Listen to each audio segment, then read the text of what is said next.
pledge allegiance to the flag of the United States of America and to the republic for which it stands, one nation, under God, indivisible, with liberty and justice for all. This meeting of the East Troy School District Board of Education and all other meetings of the board are open to the public in compliance with state statute. Notice of the meeting has been sent to the media and/or has been publicly posted in an attempt to make the citizens of the district aware of the time, place, and agenda of this meeting. I'd like to make a motion to approve the agenda as posted. I'll second it. Any discussion on the agenda? All in favor, say aye. Aye. Opposed? Agenda's approved. I'd like to make a motion to approve the minutes from the September 23rd, 2019 regular board meeting. I'll second. Any discussion or questions on the meeting minutes? Okay. All in favor of approval, say aye. Aye. Opposed? Motion carries. Public participation. All right, Tim? I'm back, You're back. but I've been following you. Couple of comments I'd like to make on the referendum. Apparently our school district does not have enough money to actually keep running. Ever since Act 10. And I think the only reason we've gotten this far is we have an amazing accountant in the business office who's been keeping us afloat. We need to pass a referendum, an operational referendum. And I know you guys are looking at, it sounds like mostly mechanical stuff. You know, unfortunately, I think that should have been on the last referendum we did, because we really need to do more with teacher salaries. And I think that's evident by how many teachers that we've lost in the last couple of years. And we're replacing those teachers with teachers who have little or no experience. So we're losing all of that knowledge that we had in our school district. And I'm really sad to see that. I'm sad that you guys aren't looking more at that kind of a referendum. I understand that's what the public is looking at. So whatever it is, it is. The other thing I'd like to make a comment on is that I think we need a lot more action and a lot less talking right now. You have an opportunity to get 2 referendums on the ballot next year. I think you need to do that. We know that in this district, the first referendum is not going to pass. I mean, its track record is there.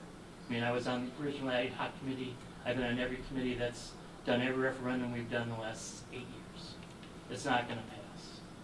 And you can't rely on the newspaper, which has circulation about 2,000, or on the YouTube videos you've got, which are getting about 600 views. Now, that's kind of deceiving too, because you don't know how long people have watched it, how many times they've come back to watch one part or another part. The only way to get more than 2 people in this audience, which there aren't more than 2 people in this audience, there never are hardly ever 2 people in this audience, is to put something on a referendum so people can vote on it, because then they're going to go, what's going on? And you'll have 200 people in this audience. And they're probably not going to be happy, because they thought you already did everything you needed to do for the next 1,000 years. But you need to do something to people involved in this thing. And the only thing that this community seems to react to is putting something on a ballot and making vote on it. You guys can sit here and talk all you want. You can send out all the stuff in the newspaper you want. You can put a YouTube on. It's not getting anybody in here, as you can see. There's nobody here. You need to put something on a ballot, and we need to, it's going to fail the first time, guaranteed. But we need to do something. And that's going to have to be your first step. And I think you really need to do that between now and the end of next November's meeting. Otherwise, you need another meeting in November so you can get this thing done, so you can get the legal part settled, so we can get this on the ballot for next April. And if that one fails, you've got time to bring people in, talk to them, show them what we need, why we need it, and then put another vote on the November ballot. I think that's the only way this is going to work. This is my opinion. Thank you. Thanks, Tim. All right, we'll move on to the financial report. At this time, I move the approval of the September 2019 payments in the amount of $1,847,752.75 and receipts in the amount of $860,190.50 as reflected on the financial statements. I'll second. Okay, discussion, questions? or comments, Kathy?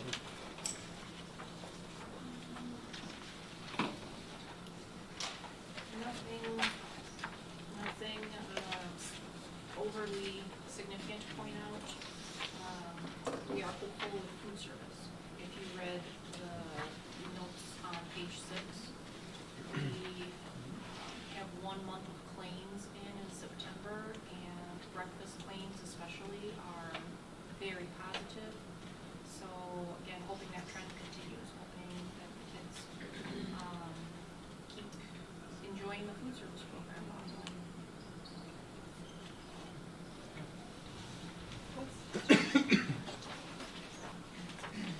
All right, any discussion, anything else?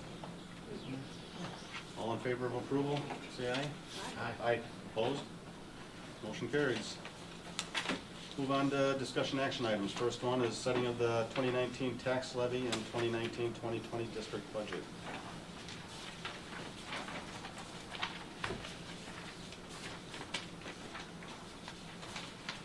Want to go through this a little bit first? Yeah. So in your board packets, if you have it printed there, it starts on page 47. And I know there's a lot of information always at this meeting because we have all of the final numbers that we're able to proceed with. Okay, here's our revenue limit, here's our count, here's our equalization aid, here's what happened to property values, etc. So I'll tell you the conclusion, and then maybe we'll go into some detail. So this year, what we're talking about, the conclusion, is a final proposed levy increase of 2.88% over last year. So that means property taxes. If you were to look at how much we levied last year in property taxes versus how much we're gonna send out to the 8 municipalities this year, that amount, that number is growing by 2.88%, okay? To start with one piece of a lot of the story, then you also want to look at, well, what happened to property values? Property values had growth of 3.37%, okay? So then there's something called the mill rate, which is basically your levy divided by your property value. Once you factor in that growth of 3.37, which is higher than how much you're increasing the levy by, the mill rate drops. So we now are going with a $9.18 mill rate instead of a $9.21 mill rate. We had projected at the annual meeting, if you want to look at page 48, there's a section that's crossed out with a diagonal slash on your packets. That's what we had projected at the annual meeting. And I always need my glasses, which I don't have with me, but there's a number about the middle of that section that says a $9.33 mill rate. So you're below what you projected at the annual meeting, both in mill rate, we projected 9.33, we're ending with 9.18, and we had actually projected, if you look at the very bottom number that's still in the chart, like not my little note about how much a $150,000 home would cost, but right above that, we're lower again than what we projected at the annual meeting for the total levy. We projected 3.33% increase in total levy, and it ended up again being the 2.88% increase in total levy.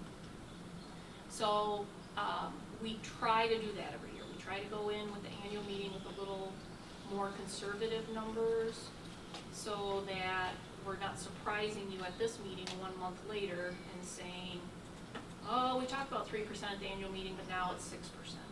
Okay? We try to have it go the other direction. As we mentioned at the annual meeting, that we were hoping those were more conservative numbers.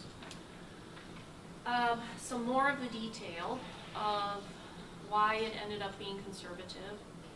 So again, property values grew by 3.36% at the annual meeting. We had, oh, where is it? Property values growing only 2%. 2% was in our projection. So again, the mill rate factor is a little bit better because of that. Equalization aid, the state aid, ended up being much better. I was predicting a decline in that based upon our July 1st aid, and it didn't happen. We ended up 3.37, so the aid that offsets the taxes within the revenue limit was higher. A part that I did not anticipate was a substantial increase in our voucher aid amount this year. So when you look across the top of this page 48, and again, I think I gotta knock off a few years to make this page a little bigger in the future. A few years have passed. I just love keeping that first year of a negative 2% tax levy on, so maybe it's gonna get, smaller and smaller, because I don't wanna drop off that negative 2% decrease in 15-16. But anyway, if you look across the top, do you see that 4.1% increase in the revenue limit? A large chunk of that is $187,000 of voucher aid that was not there last year. I think last year's was like 16,000 only. We had a couple years where it was 8,000, 12,000, 16,000, and then this year it jumped a lot to 187,000. That gets added to that revenue limit total. And I'll point out that it makes us look artificially higher. Again, if anybody said, okay, so your budget is based on your revenue limit, and your revenue limit went up 4%, what are you complaining about? Well, do you remember how we always took off transfer of service? Because that's new services we're taking on within the revenue limit, and I say you can't compare apples to apples. If all of a sudden you're taking on, for example, 2 new special education aides because special education students moved in, and these are new services that we're adding this year. Or when we were taking on staff from Lakeland, the county school, because of that 10-year process. So to compare apples to apples, I always take off those transfer services, those new services that we're doing, so that we stay baseline to baseline. Well, if you're adding again another $187,000 to the pot that wasn't there before, that's now for private school vouchers. Again, we didn't do anything to have that happen to us. We didn't change our services. So I added a new line actually that first says, all right, subtract transfer service, you had that one, but the new line is take off that voucher aid too. So now you can see what did our revenue limit really go up by. If we take away the extra stuff that doesn't allow us to compare apples to apples, we went up 1.7% only. Okay? What is that goofy voucher stuff? Dr. Hibner sent out an email, which I thought was excellent, kind of summarizing. In addition, I've also printed out a sheet and put it at your spots, which came out from the DPI, yes, ma'am, yep, Jessica got it, which came out from the DPI maybe a day or 2 ago, and it basically was, their DPI is getting a lot of phone calls from a lot of districts on what's going on, why did it jump like this year? So you can read DPI's response, which is basically people are just tapping into this voucher program more and more, so the number went up. Okay. And again, how does this work? It's $187,000 that gets added to our revenue limit, and then in June we turn around and we pay the $187,000 technically to the state, which then disperses it to the private schools. So it's a payment. We increase our revenue limit and then we pay it out. So for East Troy schools, it's an in and out. $187,000 added to our revenue limit that makes us look like we have a higher revenue limit, and then we pay it out. Why is it even in the mix here? Is because the law changes wanted basically property taxes and state aid to fund this. So you have vouchers that, and I'm not a voucher expert. From my understanding, it's for low income students to be able to go to private schools. So I think they have to apply, I think they have to somehow get this voucher. But then when they get it, to be able to go to the private school, to pay for their private school, how is it funded? It's funded in then whichever way we are funded, wherever you live. So East Troy again is 1/3 state aid, 2/3 property taxes. So then what happens at the bottom of this revenue limit formula? If the voucher, let's make the math easy, is $9,000, I don't know how much it is, let's say it's $9,000. 2/3 of it, or $6,000, will come from local property taxes, and 1/3 will come from state aid, so $3,000. And we are the vehicle to collect that money, because again, we have this revenue limit stuff set up. So it's a way that those vouchers can be paid for by, again, the local system for that private school voucher. Okay? But yeah, I did not anticipate the large jump, and again, for us, it's an in and out, but it is a impact on taxes, and who knows where it's gonna keep going, which is why we bring it up, is if it's gonna grow like it all of a sudden jumped tenfold this year, you know, it's definitely something that I think is gonna gain a lot more scrutiny, let's put it that way. And who knows, again, where the future of that's gonna go. Okay, so that's one piece of the minutia in this discussion. Page 49.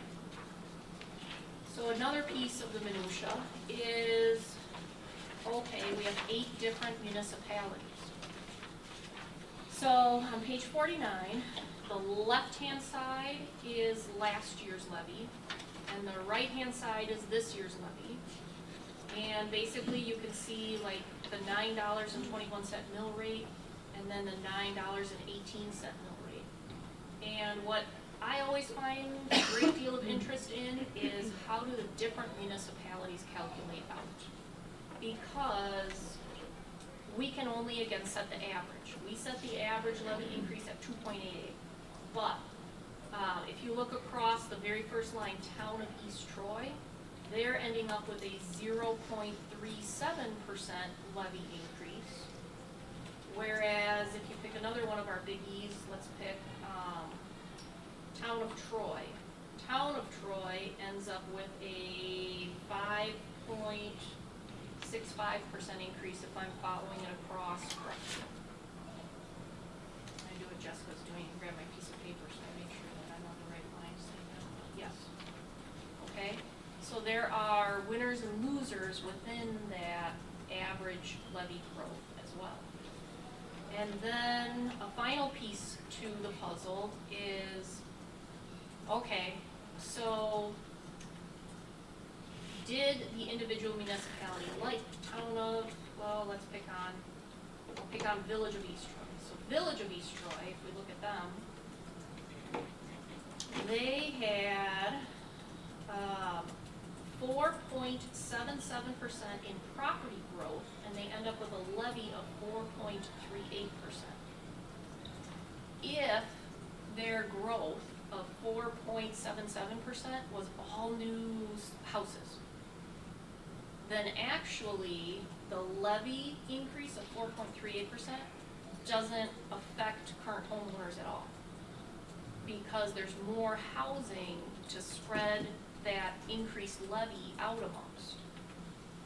But if there are no new houses, then the 4.77% increase is just everybody's house got reassessed or revalued at that higher amount, then they really are gonna see the 4.35% levy increase.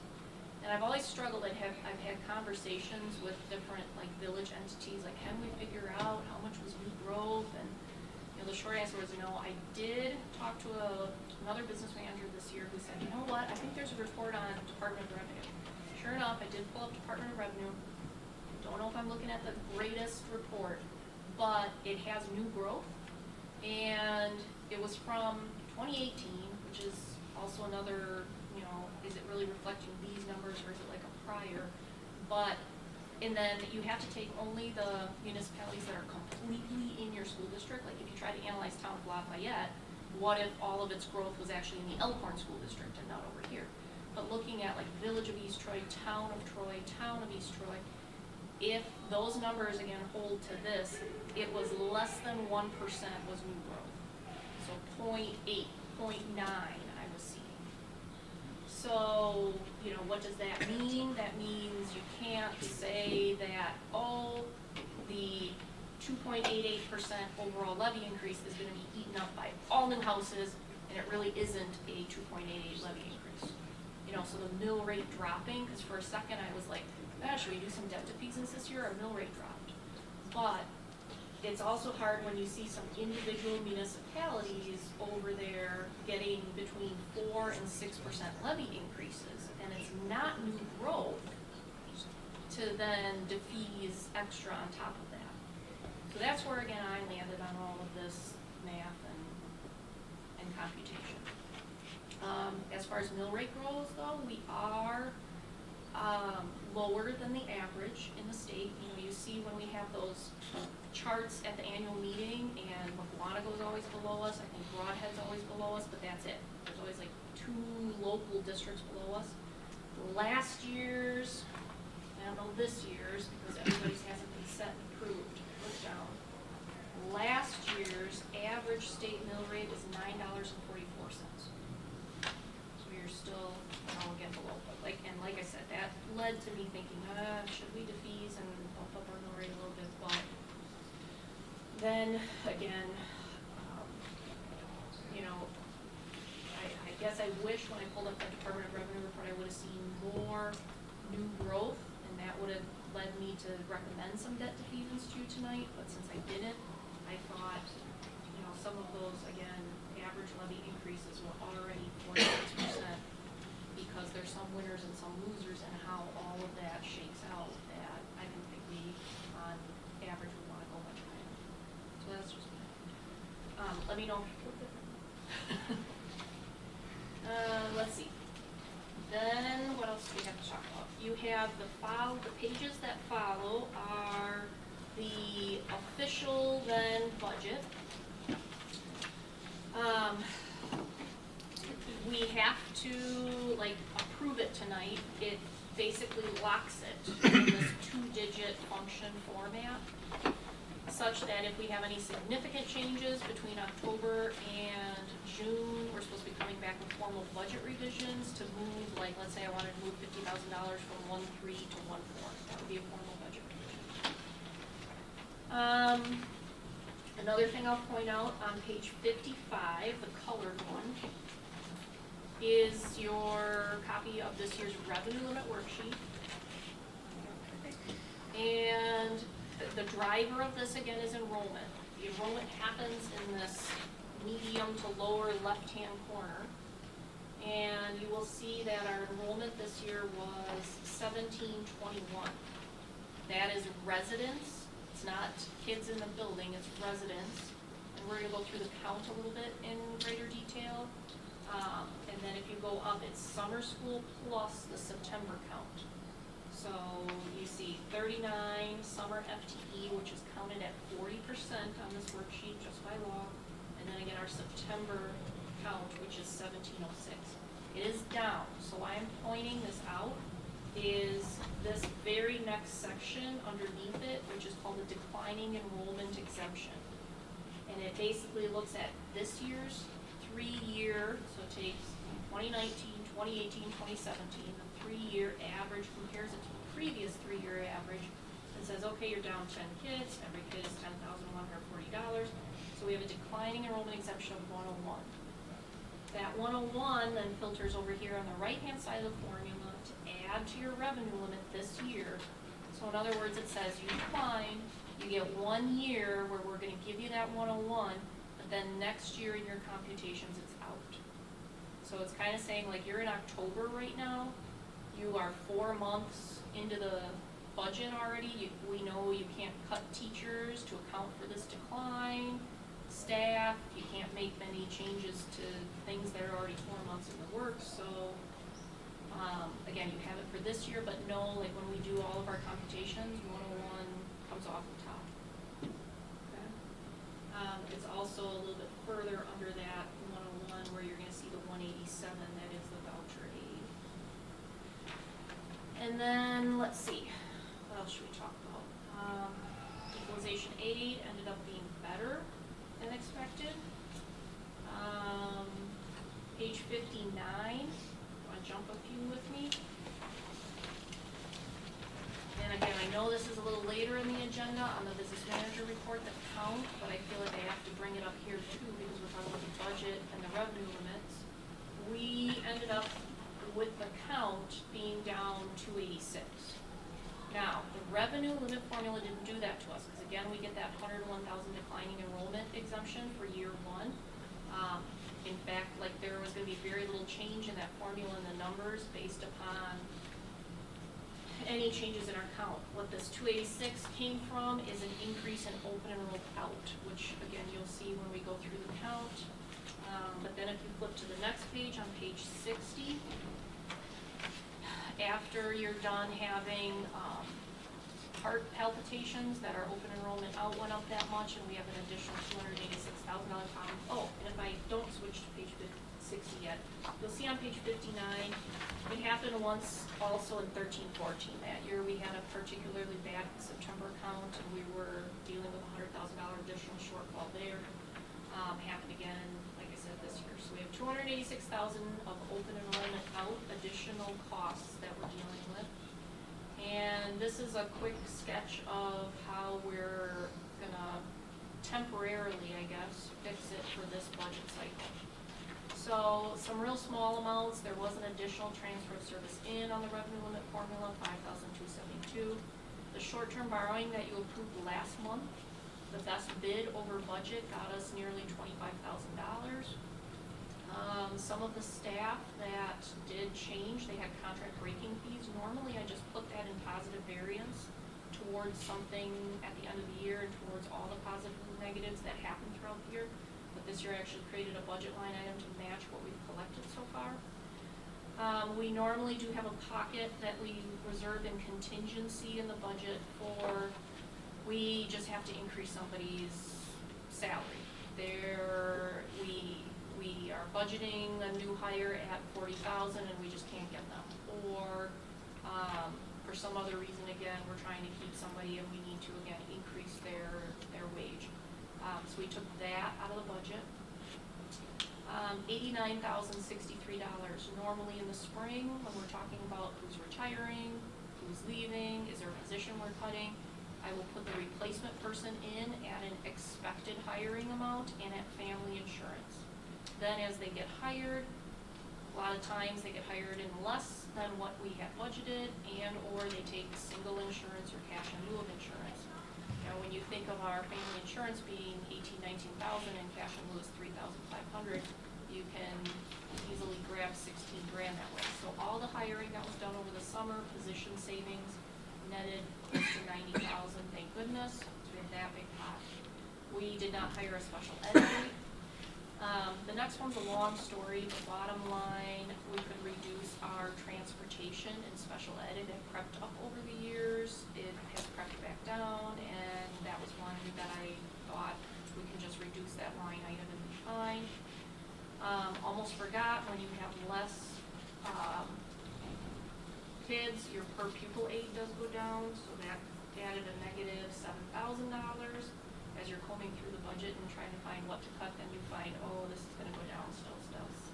Another bad one. When the staff hears me moaning about the budget, they all look and say, okay, how can we help Kathy? And Kate and Amy were still working on a grant this year for Title IV, and they said, how about if we take one of our teachers and allocate that to the grant instead of from our regular budget dollars. So basically that was $19,000 of savings, applying that grant to an existing cost. Summer school revenues of $314. Forward health reimbursement revenues, they have been increasing the line item, so I felt I could adjust that line item a little bit higher. And then the last two, HRA forfeitures. Again, when staff leave, if they haven't been here the 10 years that the HRA is required for vesting, they forfeit that. Last year, if you recall, we had a huge year. It was like $140,000 that was an HRA. And that all went to, again, positive variance at the end of the year.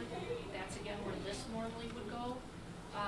But, again, I had to create a line item. It won't be positive variance. It's basically a line item expecting $28,000 now for the HRA, which is what we'll collect. But, again, in doing next year's budgeting, are we going to have $28,000 forfeitures leave in the summer? You don't ever know. So like that's another line item that I would recommend going back to 0. And then that increases, again, the shortfall that we're gonna be balancing come February, March, April. And then work comp, we have excellent ratings right now with our insurance carrier on injuries in the workplace. It's very low. So, kind of artificially low right now. But again, looking at what it is versus what, you know, the actual budget, the budget versus what the actual line item is gonna be, we had nearly $10,000 we could cut out there. But again, that's another one where, what about next year? Chances are it's gonna go up because like we're working right now on like 0 injuries.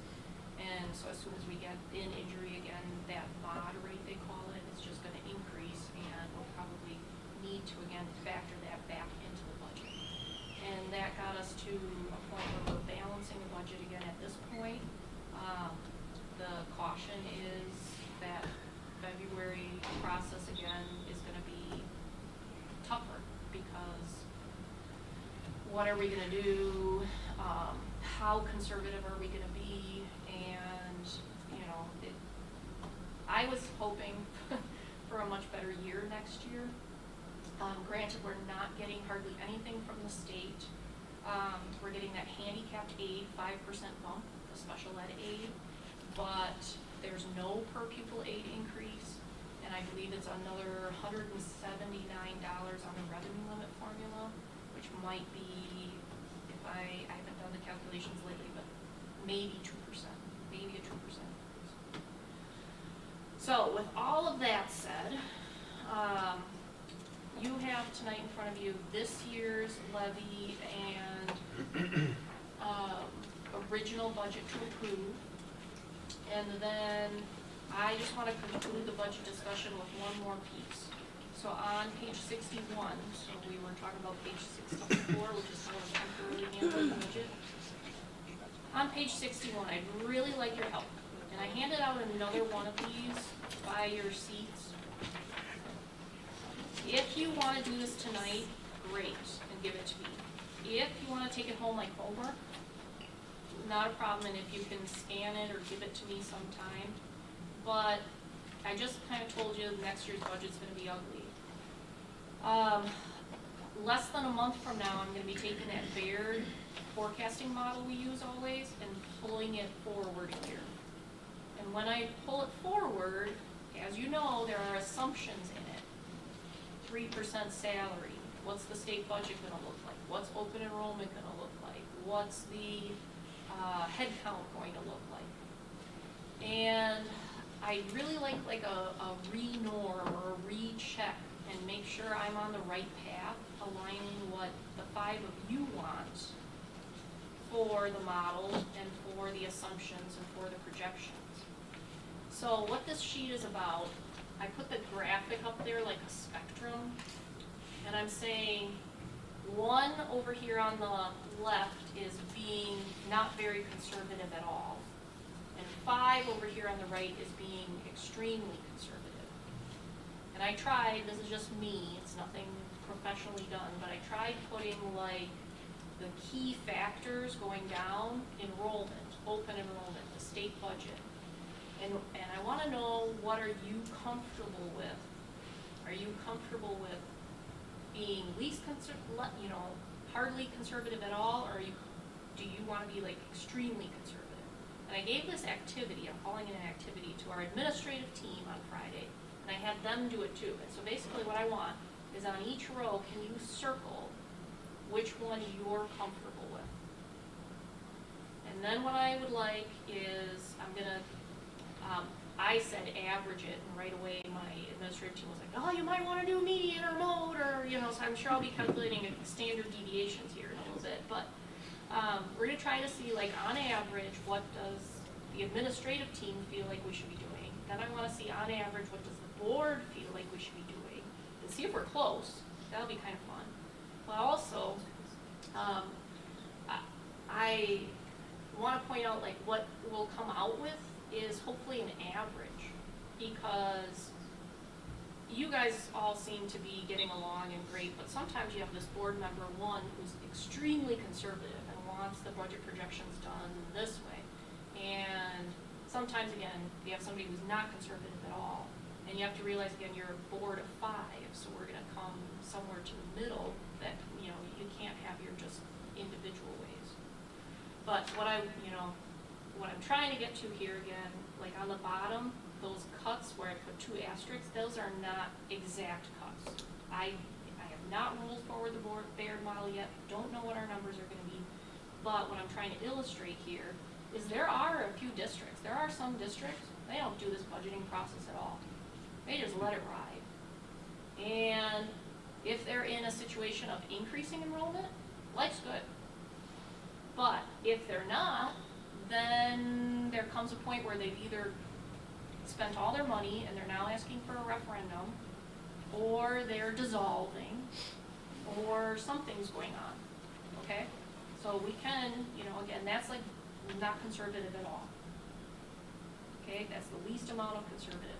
But also, what I struggle with is being too conservative sometimes, being over here in this 5, and then we cut too much money, and then we don't have teacher salaries go up enough, and maybe we don't do some maintenance, and you even have staff leave because you're not being you're being overly conservative. So like, where on the spectrum do we want to fall? And frankly, that'll help me. Again, when I'm sitting in that Baird forecasting model and I can say, all right, my board wants me to be average conservative level. So that means we're going to use the Baird cohort projection model for enrollment. It's a 5-year trend analysis where grades are not just rolled forward. You don't take how many 4th graders you have and move them to 5th grade, but there's a 5-year enrollment history, and in some grades, like 6th grade and 9th grade, typically you get more students in. So typically, the Baird cohort model ends up with an enrollment that's better than just rolling forward your enrollment. Open enrollment this year, you'll see again when we get to the count, we bumped up 40. I had projected we would bump up 11. And that was based on a 5-year trend of how many, again, new open enrollment out kids we were getting per year. So, and then there's a regular open enrollment student is 7,000 something. A special ed open enrollment student is 12,000 something. When you do the weighted average of that, it turns out to be like 8,500-ish. So again, if you think 10 kids, we're talking $85,000. So that's where, again, do we budget 11 going again? Do we budget 25? Kind of the midpoint between what our trend has been and what happened this year? Or do we say, no, we're going to budget for worst case scenario and we're going to put 40 in? But then, no, that's immediately like another 340,000 we're going to be adding to the deficit projections. So like I said, I don't want to be making this decision in isolation. I need a recheck, I need a re-norm. I want to see again where you guys want me to be so that when you get that number, and let's say you all told me to be this conservative, you're not shocked that the cut number is like 1.2 million, okay? That's the kind of analysis that I'm hoping to get through this. And also just to know like how difficult it is, because you'd like to say, yeah, I'm going to be conservative, I'm going to be conservative, but then I don't want to make any cuts, so then I'm over here. So, know that, like, we can't, for example, we'll go back to, there were years where we were building fund balance, and we should have been. We were down to, don't quote me on the percentage, but we were down to like 6 or 7 or 8% fund balance, which sends, again, when I say that to my fellow business managers, sends them into a panic. So, but we purposely, again, added money to the budget to start increasing that fund balance, so we would have to short-term borrow less, we get in a healthier financial position when the Moody's investment reports come out, et cetera, but it's at a cost, right? It's at a, you have to cut more cost. So you can't say, I don't want to cut teachers, but yet I want to increase the fund balance. That's the story I'm trying to get to, is, see how it aligns.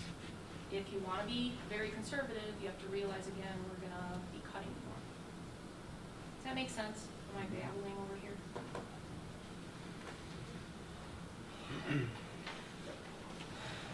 Comments? Questions? Again, we'll get into the count, but the nutshell is we have more open enrollment out than I projected, we have less open enrollment in than I projected. Well, one of the things on that, Kathy, on that projection, to, not to defend you or anybody else, it's just a reality. I mean, I would defend, but it is like, we had 106, I believe, open enrollment in last year. We had 103 open enrollment in this year.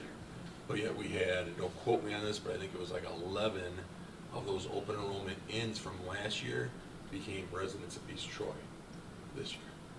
So one could say, well, then that should have an impact on us positively. Yes, where I'm going with it is, it's not just all about the ins and the outs. It's also about, we just don't have as many kids as we once had. And it's quite, I mean, if you obviously are following along right on anything, it's a pretty common trend in a lot of rural districts, a lot of inner city districts, urban. Suburban are really primarily some of the only, I'm not saying the only, but a large portion of the districts that are growing. And as I shared that one statistic with the board, I think 2 years ago, and that was already 2 years ago, I'd be interested to know what it is now, but in 2001, 1/3 of the districts were declining enrollment. In 2011, 2/3 of all school districts in Wisconsin were declining enrollment.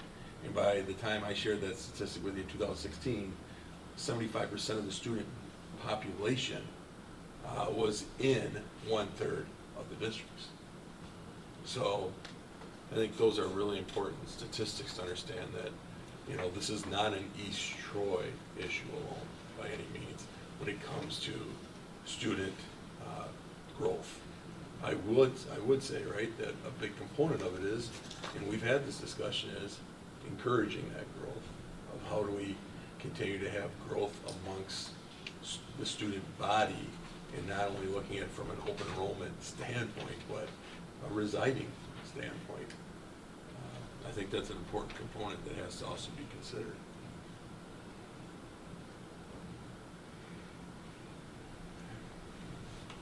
We do have a press release about the enrollment that I'll email to Tracy tomorrow. I was going to have it to her here tonight when I was here, so just so you're aware of that.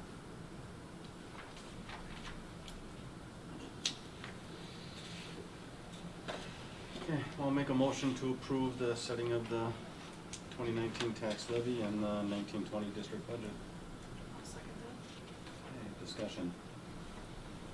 Do you mind, Ted, if I add in the minutes, like the amounts? The Yeah. auditor had always wanted the Yeah. tax levy of Fund 10 Correct. being X, Fund 39 being Y. As presented. Okay.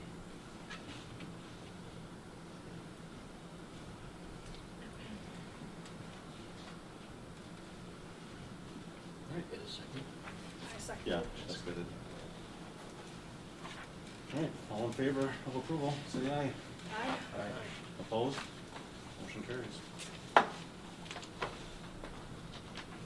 Next item that leads into is referendum planning towards development of possible referendum question.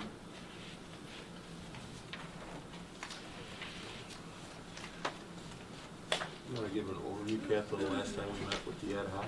Sure. So at the last board meeting, we talked about reconvening the ad hoc for like a checkpoint saying, okay, we seem to be talking about maintenance, capital improvements, and security. That's like the what of the question. The board seemed to, again, at the last board meeting, be talking about staying under the $98 tax impact on a $100,000 home. And what we really didn't know, I think, at the last board meeting was not sure how long to go for, 3-year, 5-year, recurring. So we wanted to reconvene the ad hoc committee to say, are you in agreement with the what and the how much? And then what do you think on the how long? And page 62 is what I typed up anyway for the minutes from the ad hoc. I think the ad hoc committee, to summarize, I think where they went down that road, is they agreed with the what tending towards maintenance, capital improvements, and security. However, they did also say, they thought a specific investment could be added to the question. Some sort of educational enhancement, some sort of programming opportunity could be added to the what. So hoping that the outcome was going to be improving enrollment, but that whole idea of like investing and not just staying status quo, like investing in some sort of programming opportunity. They didn't know what it was, and they said be specific on whatever it's going to be that gets put into there, but that was their feedback, was maintenance, capital improvement, security, but also some sort of educational / programming opportunity enhancement. They agreed on the amount, $98 tax impact on a $100,000 home. The length of time, their feedback was don't go recurring, and 3 years was too short. They felt like 5 years was the more comfortable item. And I will say, the only other piece that I've been really mulling around a lot is with this lower count this year, should we even add some verbiage for general operations? So like maintenance, capital, however that falls out, security, educational improvement if you want that, but also then just and general operations. Because there may come a point in time where, let's say you go for the $1.4 million referendum, it gets passed, and you just are facing, again, a huge cut number, and you get to 75% of the cut reductions, but then you really don't want to cut another 200,000. I'd like you to keep some freedom of being able to utilize that referendum money for something in operational in need.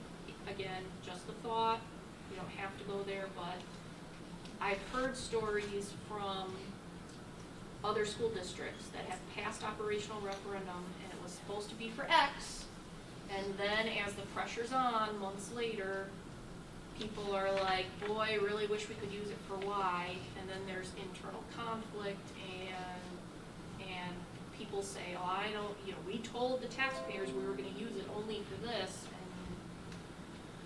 and there's pressures to use it for something else. So if you give yourselves a little bit, I know that that makes it maybe harder to sell. It would be much more, I guess, straightforward to taxpayers if you said it's only for maintenance items. And if you stay that way, again, I can respect that. It is why I put page 65 in your packets, which, as I've been talking again to some experts like Baird, there are 2 even funding mechanisms. I think I mentioned Fund 41 before. There's also a Fund 46, where, again, if you said the $1.4 million is strictly for maintenance items, you could even make a list and designate it, drop it into 41, and again, then it can't be used for anything other than those long-range maintenance items. Okay? So it's a vehicle that, again, each of them, 41 and 46, have pros and cons, but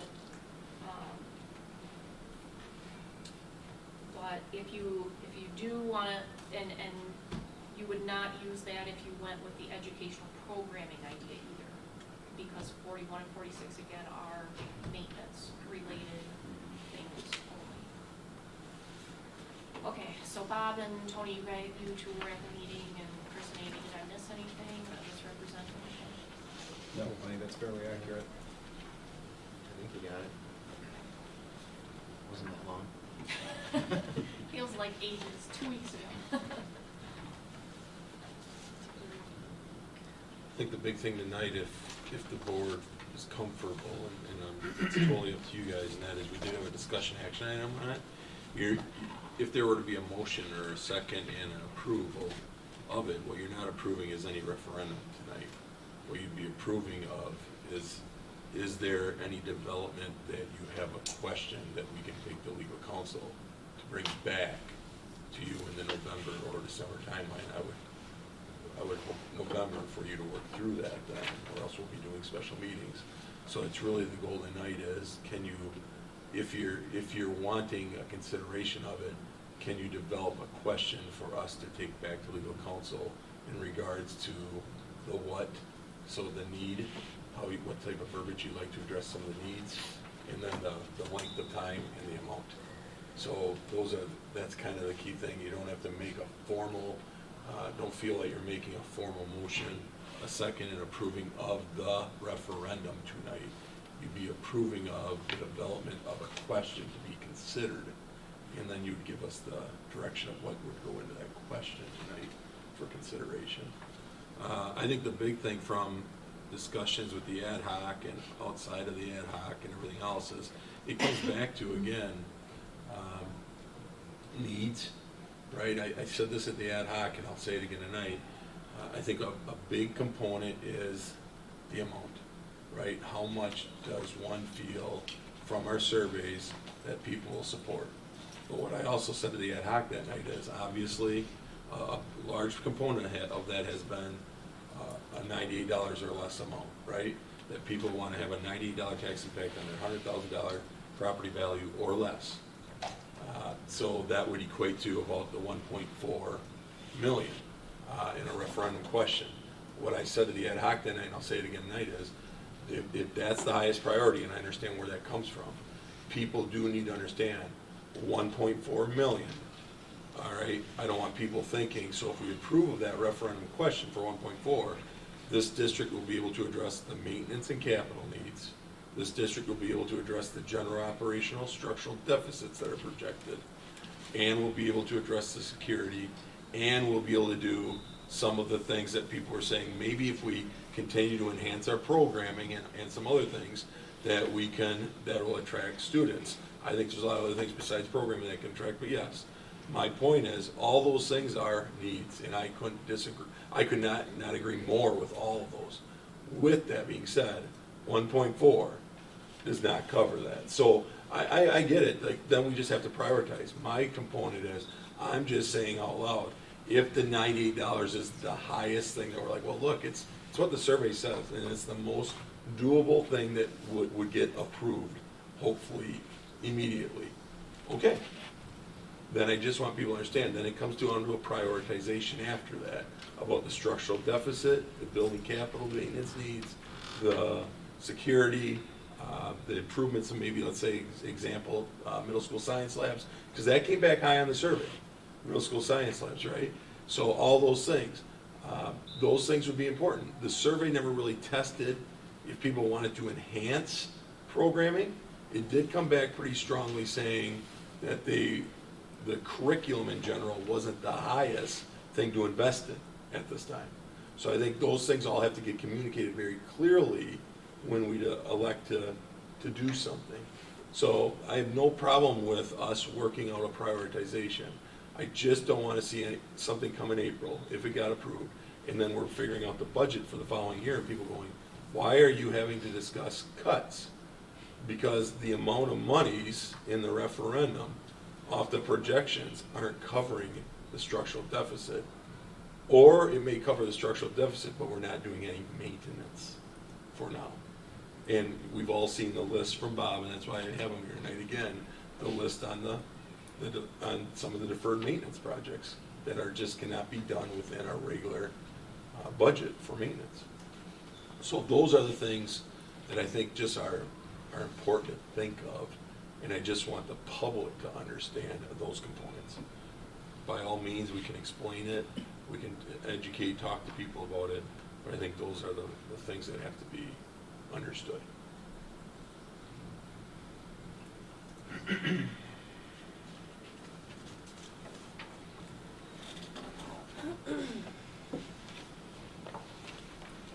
At least from my standpoint, I'm comfortable moving forward with basically what the ad hoc had agreed to is more of the maintenance, security updates.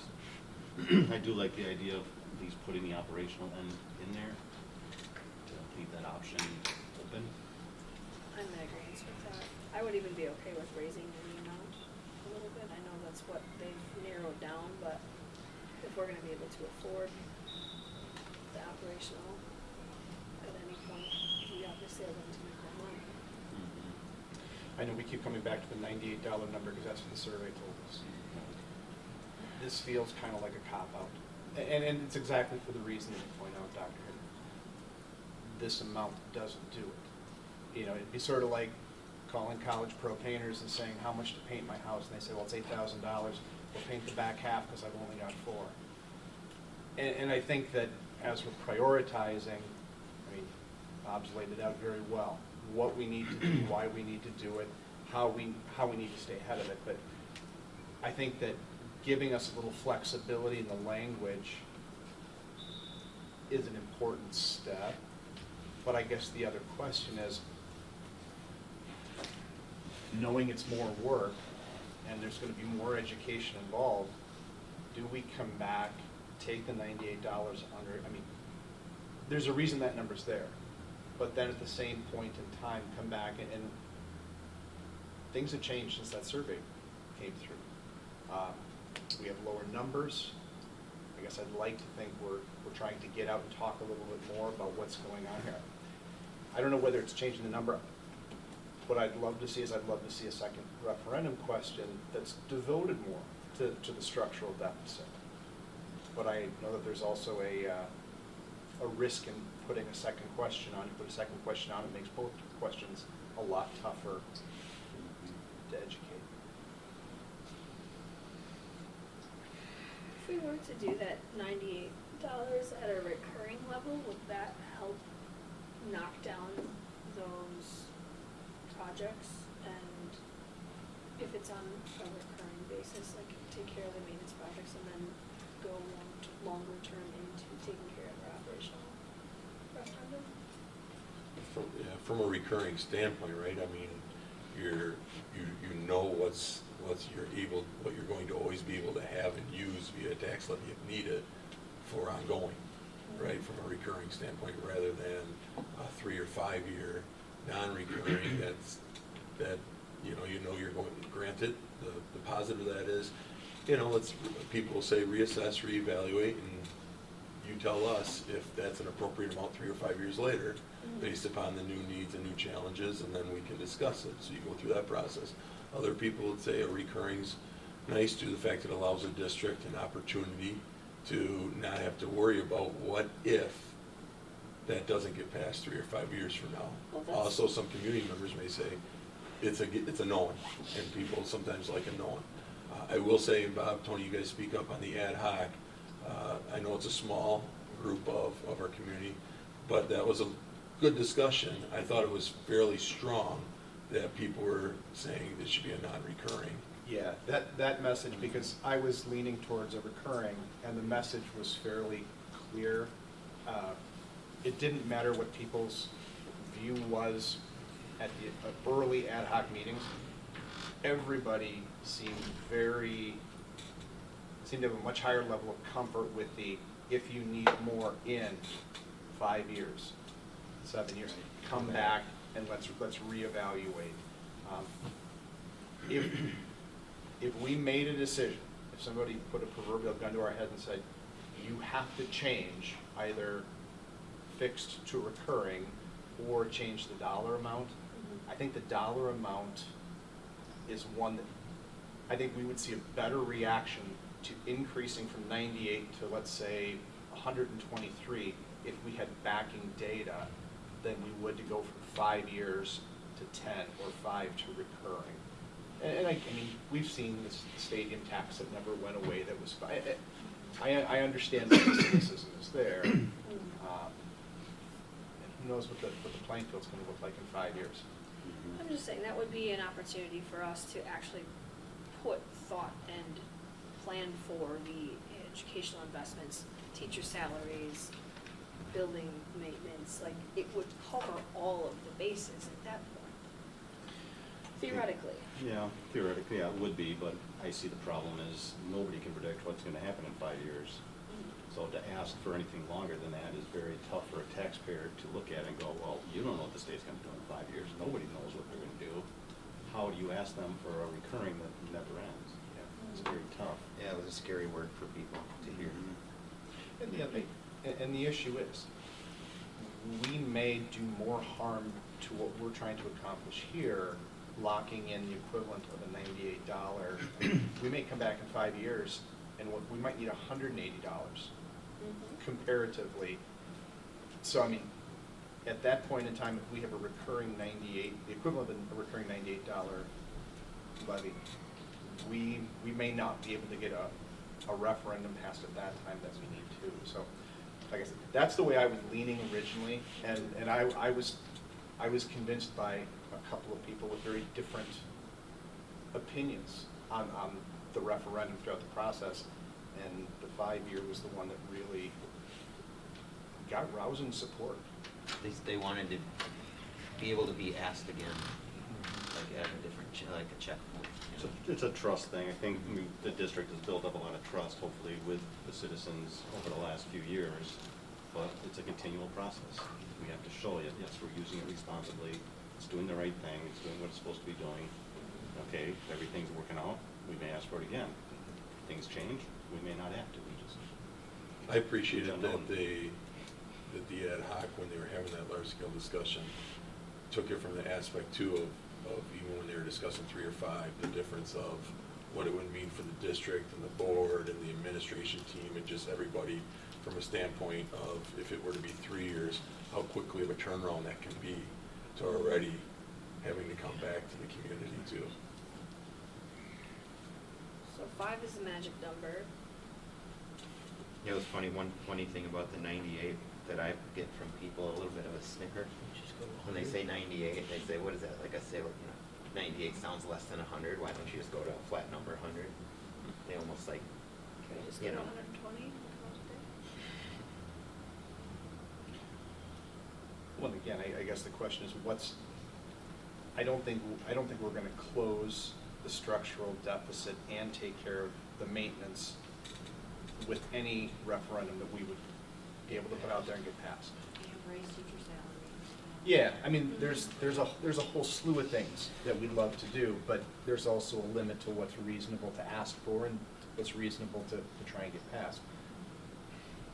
So I guess, I mean, kind of circling back, and I apologize for asking this question now because I'm kind of putting you both on the spot. I mean, going back to the original discussion, what kind of number do you think we would need to, I mean, if we were really trying to get to a more level number, what would be the right ask? Wasn't it like 154 or something like that? 150 something, you're right. Yeah, I remember. it was- 154, I believe it was, wasn't it? Was on the survey. Okay. And that was to solve the deficit and to do some maintenance projects. That was the past deficits too, Yes. that were, I mean, those were just projections at a time too, right? I mean, those have already, would need to be adjusted, right? But yes. Good point, and nothing was to increase spend on further Enhance it, educational right. opportunities or teacher salary. But that had very little, again, survey support. The question was structured differently in that, in those dollar amounts too, which also makes it complicated. I believe we were doing a bond for the maintenance projects, I think, if I remember right in the survey. Yeah, you're right. Maybe. We thought that was Which- very complicated for people to understand. Yes, but it ended up spreading the cost over longer periods of time.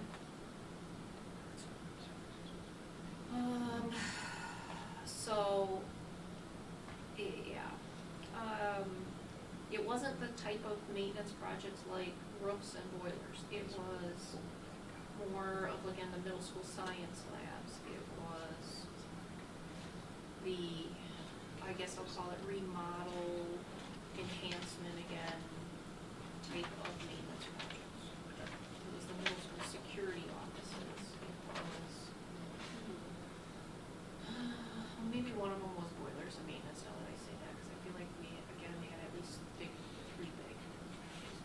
Yeah, there's building maintenance on there, and it was basically maintaining the programming, but Yes. expanding course offerings, and then decreasing the overall class size. That was another big one on there. Yeah, Not that a big was- spend, but it was a big component.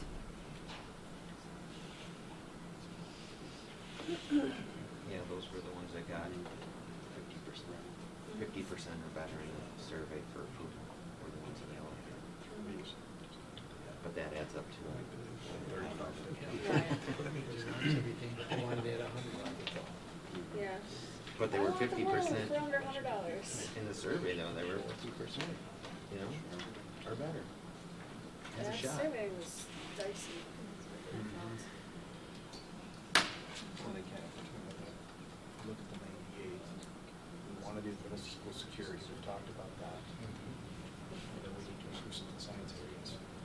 1250, I mean, that puts us right at $110. 98, 15, or not 15. 125. Just think about It's tough. I think it's a very tough one to I think it is go too. beyond what the people are at, what they've said, that they'd be willing to support. Well, but one of the things Tony pointed out is that looking at, there were 4 things on the survey that got better than 50% support on an individual topic basis. And there's some fights that are worth fighting. And, you know, again, it's an educational process. I think the other part of it, this is kind of getting off topic, so I don't want to go into the weeds, but I think the other part of it is, with the drop in students that we've seen, it's not a surprise to anybody that we're fighting the same battle that everybody else is.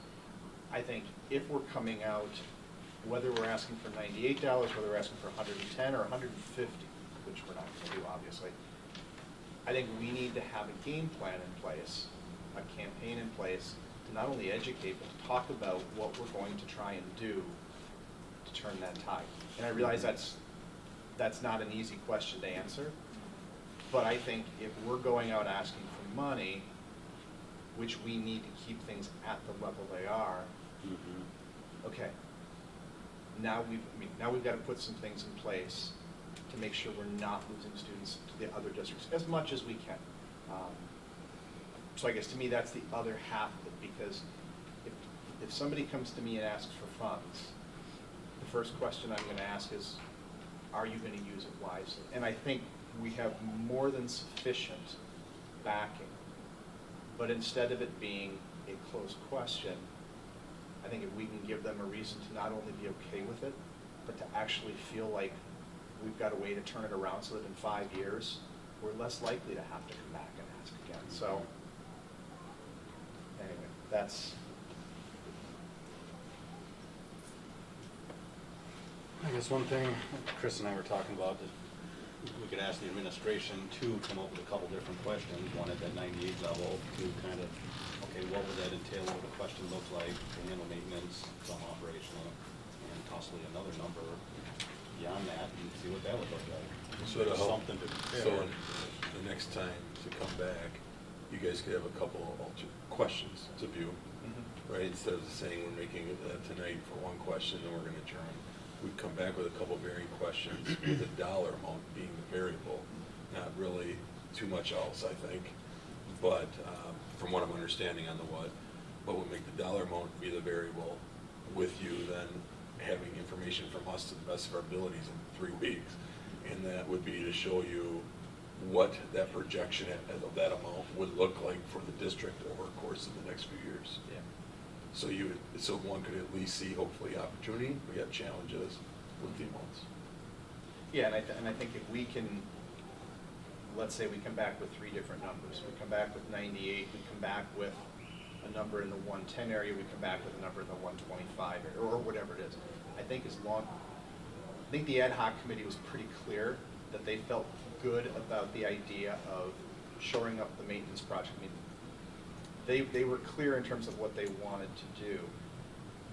So I think we start with that discussion of what would if we took the list of maintenance and things that the ad hoc committee already laid out, what's the real cost of doing that as we're looking at it today with best information available, And then, as we look at some of the other things that they talked about, what if we put those into the discussion as well?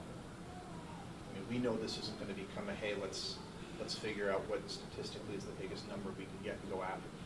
No, but let's figure out what the justification is and what we could do with the amounts we're asking for. As we're doing that, if we could get a little direction from you guys, I would appreciate it. And where I'm going with that is, so as we're compiling it, because it'll take all full 3 weeks to do, working with numerous people that I'm looking at, and that is a prior, not, I guess I ain't putting that spot on, I apologize, but a little bit of that prioritization. Bob, I was hearing you say that right there from the ad hoc, and that is, so as you guys are working on that compilation of showing what $98 will get, what $125 will get to have, is the first priority the maintenance? Because I did hear that in the ad hoc too, and security. So really working on that, saying, put your time and efforts into those components, showing us, and then with the other dollars over time, how can we reach maybe some of that enhancement programming, or how can we reach some of the operational structural deficits, whether that be assisting with salary pay and those type of things. Am I correct on that? Would that be all right? Yeah, I mean, agree with that. Mm-hmm. Maintenance and security seems Yep. to be overwhelming. Most people are willing to pay for. Because it'll help to kind of be, as we're processing, we're not trying to do everything, we're focusing on a priority over time. well, and I think one of the things too, we talked about this in different ways. The middle school, when the last referendum went through, and when investments went into the district, the middle school was the one school that tended to get shorted on the improvements. When you look at the open enrollment numbers out, that's when I was looking at it, my first reaction was, we're losing people between 5th and 6th grade. And it seems like there's a trend there. And again, if we're going to, whether it's middle school, and I'm not gonna claim to understand where the dollars are gonna be most effective, I leave that up to people that are smarter than I am in curriculum and student handling. But where can we invest? We've talked about middle school science labs being a need that we have. If we invest those dollars wisely in those areas, I mean, looking at the numbers in the survey, those were relatively small investments compared to other things. Can we stem some of that open enrollment negative tide? And instead of, I don't consider the middle school to be a liability by any stretch, but from an open enrollment standpoint, can we use that investment wisely to make it as, as attractive as, let's say, Little Prairie is to new parents coming to the district? So. One big fear would be, go with the 98 in the question, and then we lose. What do you come back with? A lower amount? When 98 wasn't cutting it to begin with? I mean, Problem is with a vote, you don't know why they voted no. So whether it's a True. dollar amount or whether it's what we said it was going before, or right? Just because they don't want to give any more money. a tough one. I would start out higher. I mean, you can always drop it, but We're fighting time also. The longer we delay doing something, we take the assumption that, it's gonna take us 3 times to pass something. Well, that's a tough thing to face, because we're now a year and a half, 2 years down the line with these structural deficits that we're trying to solve, right?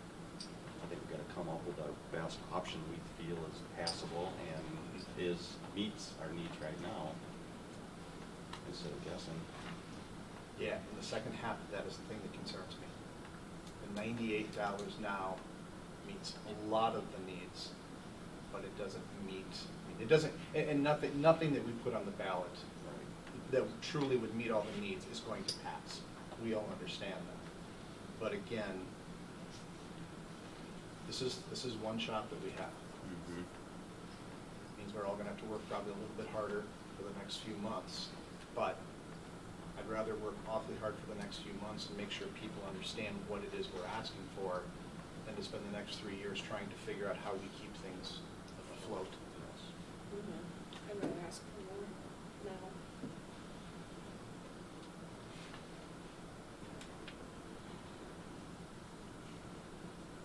So what's our thought? Well, you have enough direction to get a couple things put together and. Is there, Can I push back on the two-question idea? Because one of the reasons why some of those maintenance projects were a lot lower number in the survey was, again, it was split over longer time, it was structured differently. Are you on keep it simple, one question that we work out, like here's a $98 question, here's a $140, here's a $160, or do we start to go, here's one question that would be $98, and here's another question that would be $20? Do you know what I'm saying? Like, do we try to roll it into one question, or do we try to break it up into two questions? One question. One question. I would agree is one question, I think has a better chance of getting passed. It does, but then I can't go with the two different vehicles, do you know what I mean? I can't do a Mhm. bond and an Right. operational referendum rolled into one question. I can't do the funding twice. Okay. Unless we, like we had talked, I think in the past, about maintenance of so much per year that will start going towards the projects and some of it possibly for operational. How that can be worked out, I'm not sure, but.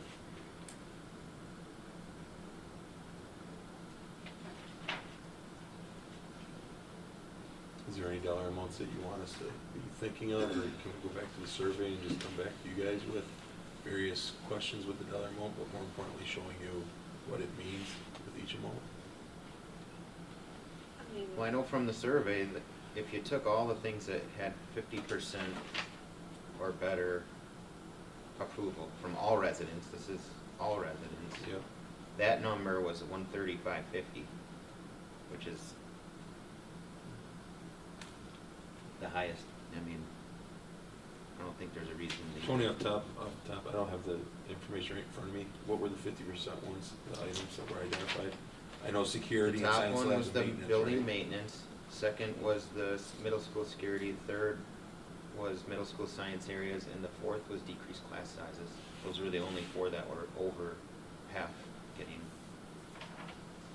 support. Off the 135.50, do you have what it was for the full citizens on the support of the tax impact? On that, on the one sheet where it gives the tax impact, where it says the full support. You know which one I'm talking about.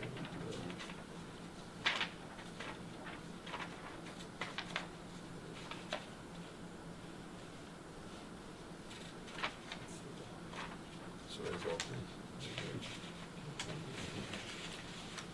you pull anything out? There's that one with all the bar graphs. Yes. The different amounts. Yeah. In the survey or in the? Yeah, it showed like, It was all residents who just passed that one. but there was the There's bar something graph about across that different showed amounts they would where the support. 50% mark was on support. I just don't see it right now. That's all right, but. Oh, here it is. Right. So the one, like a 126 to 140, so 120, I can't, it's not colored on here, so I can't see.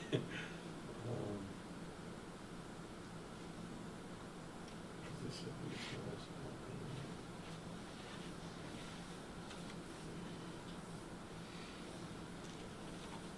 This was at the 98, right? That was the 98, I think, there. I think that was 98 there. Is that a 40% support? Yeah, I think there it is. Okay, I'll go back and look at that. Yeah, that is. Professional, so we take it, you know. So let's say 126, so okay, so something like that. Might look at all residents.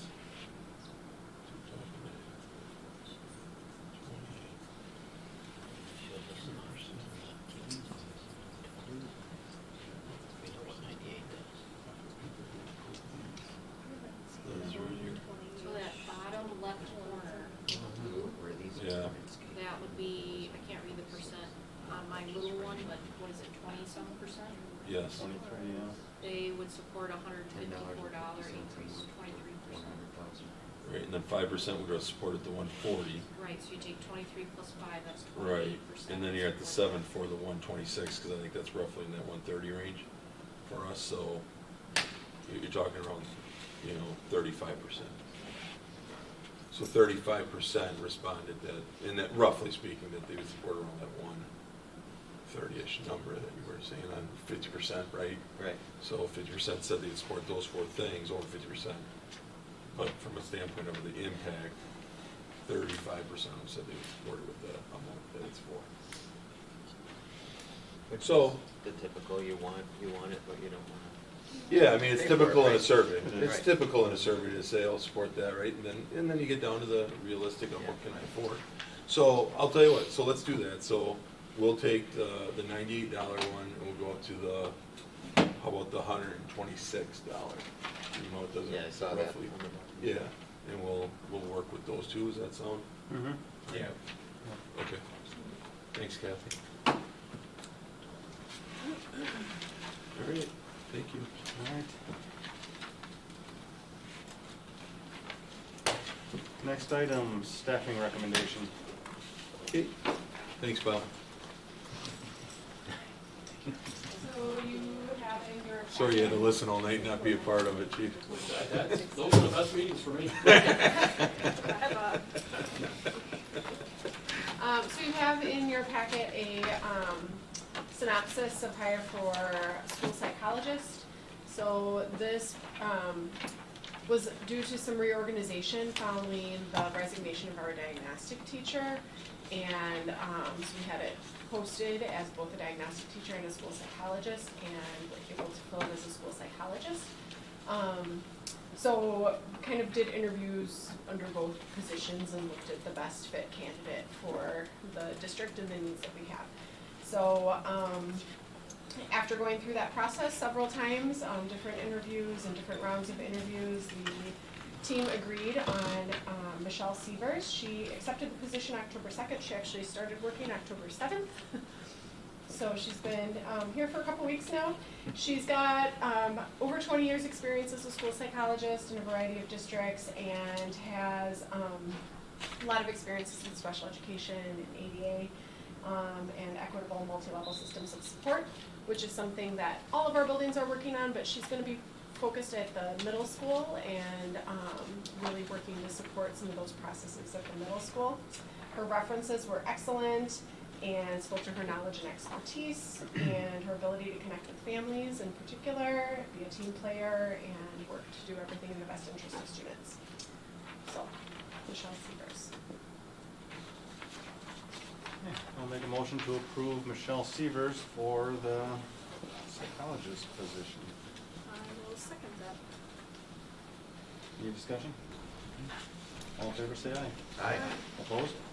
Motion carries. Thanks, Kate. Any other staffing? No. Nope. That's good since we're a couple months in. It's a plus.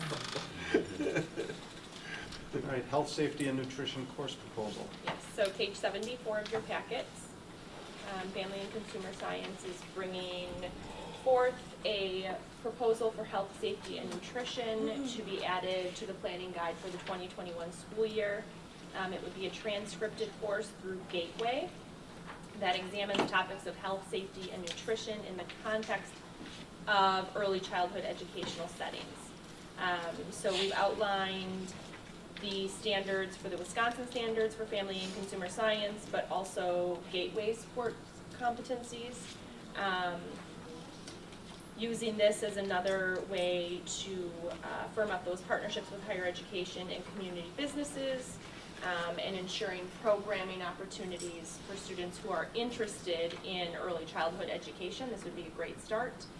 There's currently not a course option involving child development outside of AP Psychology. So this would kind of dig into that, along with another course that I'm going to talk about in a moment. So it will give students a background for caring for children to not only maintain but improve the health, safety, and nutrition. So They're anticipating, we talk about the gender equity with courses that are being offered. It's anticipated that this may appeal slightly more to females. However, educating students on that anyone interested in working with kids in teaching, medical, or coaching capacity could benefit from this course. So because it is transcripted, the textbooks and resources will be provided by Gateway's Career Pathway Academy grant. Okay. Do you want me to present the second one right away and then? Now we can take them one at a time here. Okay. I'll make a motion to approve the health, safety, and nutrition course as presented. I'll second. Okay, discussion. All in favor of approval, say aye. Aye. Opposed? Motion carries.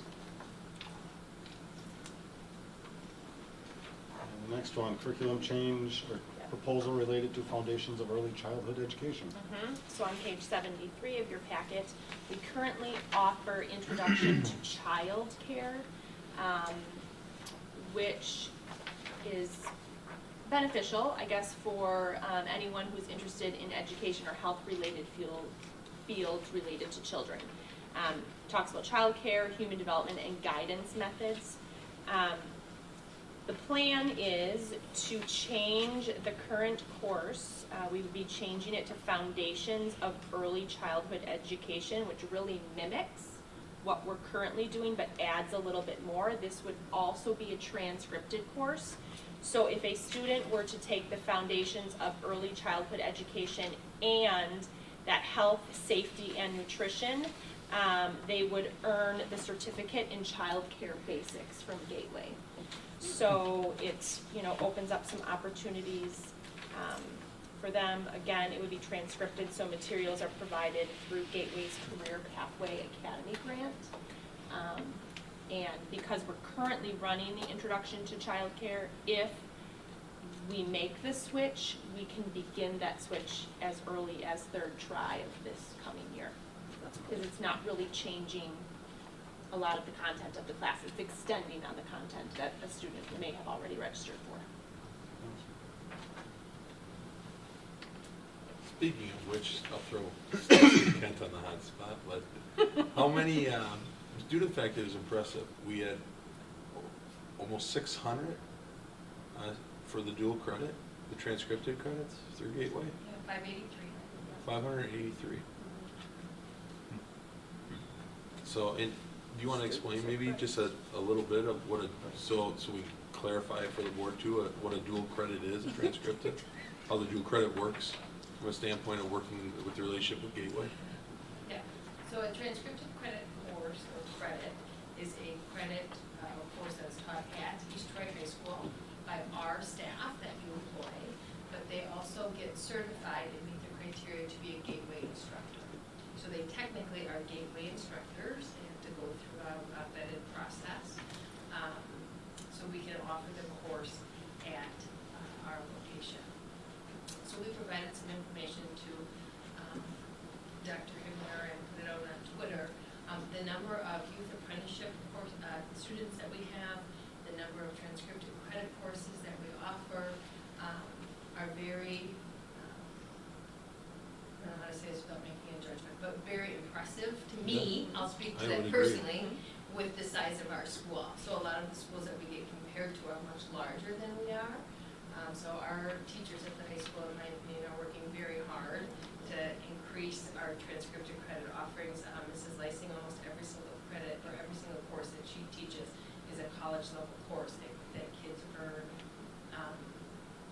transcripted credit coursework in and lead to certification programs. So that's our next leap, is to have our coursework lead to certifications, as Janessa is doing now through the early childhood certification that they'll receive. So it's really, really exciting. That sounds like something we should be publicizing. We have, yeah, we've been publicizing it. I mean, it equates to actually for students, if they were to elect to utilize those credits and go to Gateway or another Wisconsin technical school, it equated, Gateway ran the numbers, Gateway alone ran the numbers on the dual credit relationship, partnership that we have, and it came to over $218,000 in tuition saved for students. And it's not monies that are being spent by the school district either. I think some people are under that impression.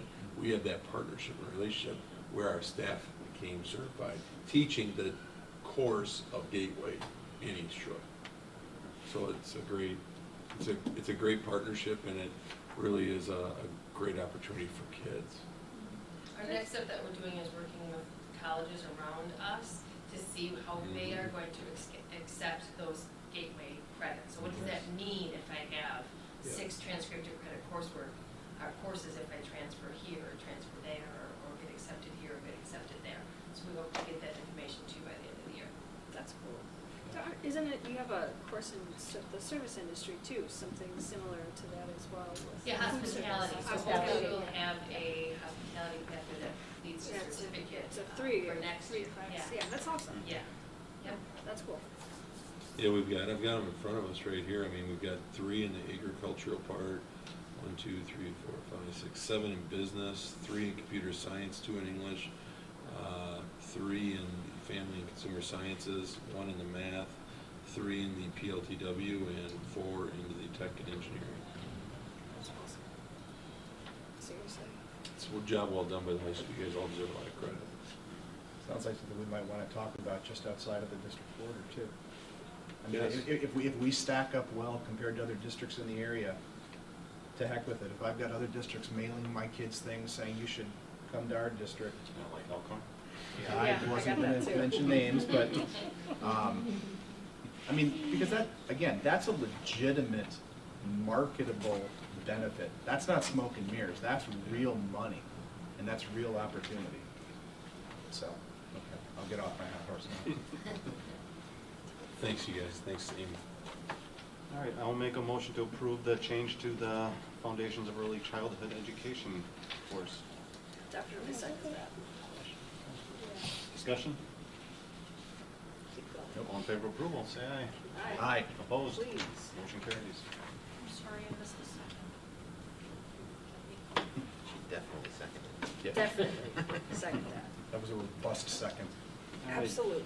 Next item on the Start College Now Early College Credit Program request, second trimester.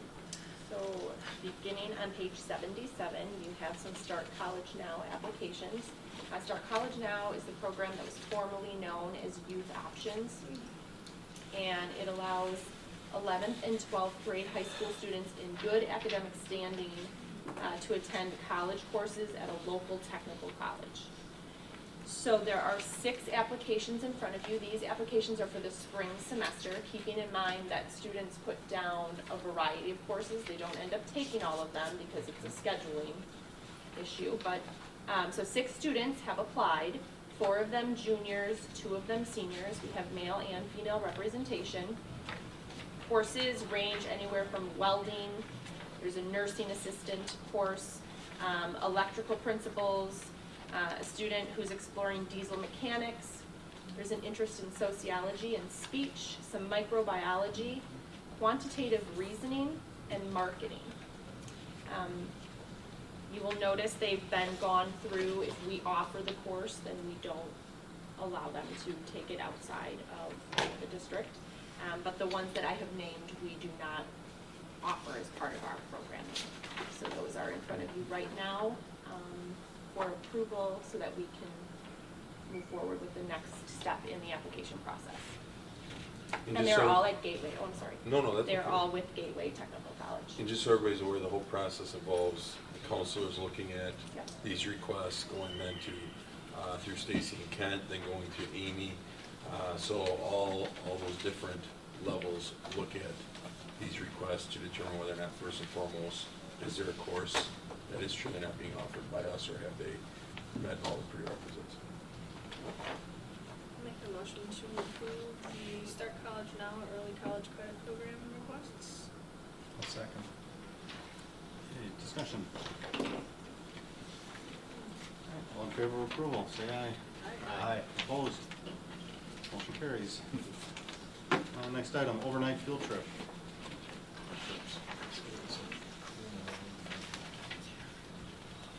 Should be in your board packet for cheer team to go to Walt Disney World in Orlando, Florida.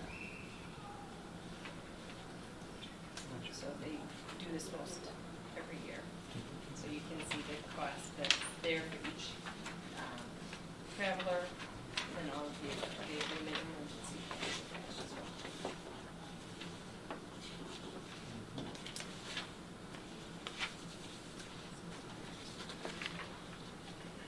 Okay, I'll make a motion to approve the overnight field trip request as presented.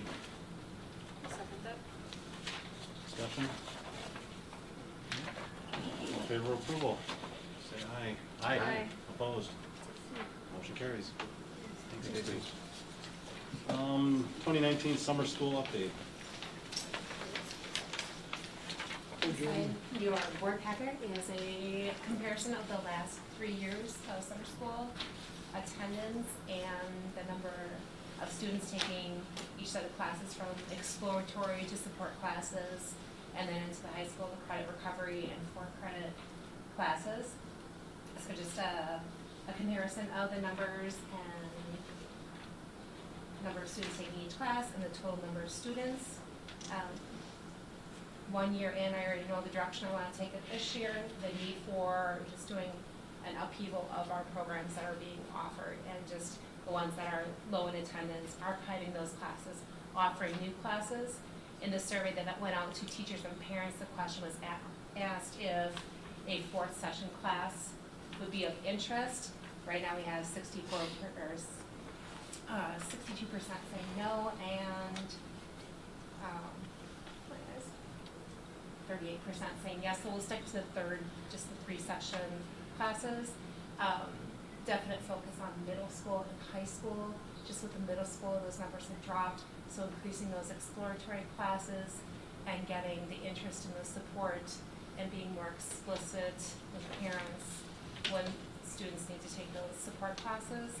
And then sending some sort of survey out to parents and students at the high school of what they would like to see offered as the 4-credit classes. All right, great. That's good. Anybody have any questions? Jordan, can I ask a quick question? Yep. So on I see Little Prairie has consistently gone up in the last 3 years from 342 to 400 to 437. Yes. Prairie View from 549 in 2017 to 340 to 380 if my eyesight, or 86. My eyesight's getting really bad. Even I with know. glasses now.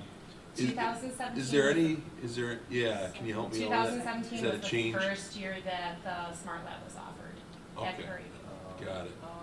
Mhm. Thank I you. know, because that one stood out to me too. Yep. That's big, but it was the first year that was offered. And is that the same thing for middle school? Was the 330 because Smart Lab came into middle school at the same time Prairie View? So Wasn't also that- second grade moving? Yeah. Well, I was wondering that, but was that for summer school? What year did we make the shift to second graders participating in summer school here? Yeah, that's versus what my That's what I was question is. wondering. Prairie View, because that might make. That's what I was the wondering, if it was another grade level here. 2017, this building opened, but not till September, so summer school So- 2017. Would have been Second grade 2018. is still over Okay, there. so then So in 2017, Those second are- grade those would have numbers. participated Yeah, At Prairie Prairie summer View. school at So Prairie there's the View, difference right there. and So Dovac summer school would You have guys just picked been up open second first grade and year, they yes. lost second grade, so there's the Yes. big one. Yeah, okay. Perfect. I love seeing the courses continue to expand. I will say that for the record. I love it.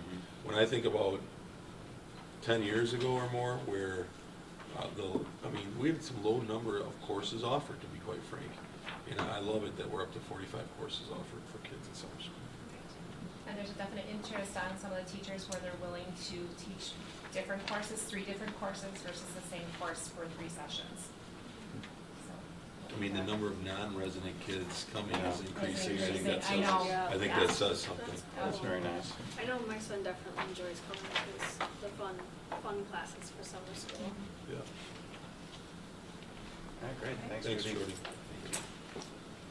All right, next item, notice of school board election. I just need to read this for the record. Notice is hereby given that an election to be held in the East Troy Community School District on Tuesday, April 7th, 2020. The following office is to be elected to succeed the present incumbents listed.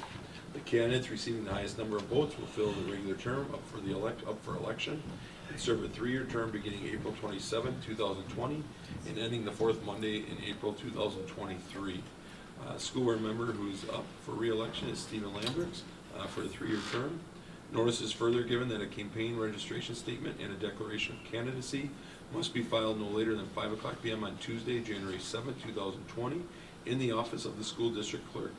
If nomination papers are required, the first day to circulate nomination papers is December 1st, 2019, and the final day for filing nomination papers is 5:00 p.m. on Tuesday, January 7, 2020, in the office of the school district clerk.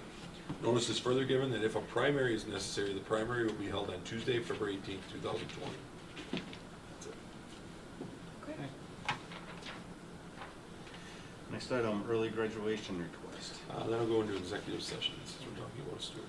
Discussion of school district reorganization related to possible Palmyra Eagle dissolution. That'll go into executive session also. Okay. An update related to professional staff employment. Executive session. Okay. Reports. Anything? I do not. Okay, Kathy. So,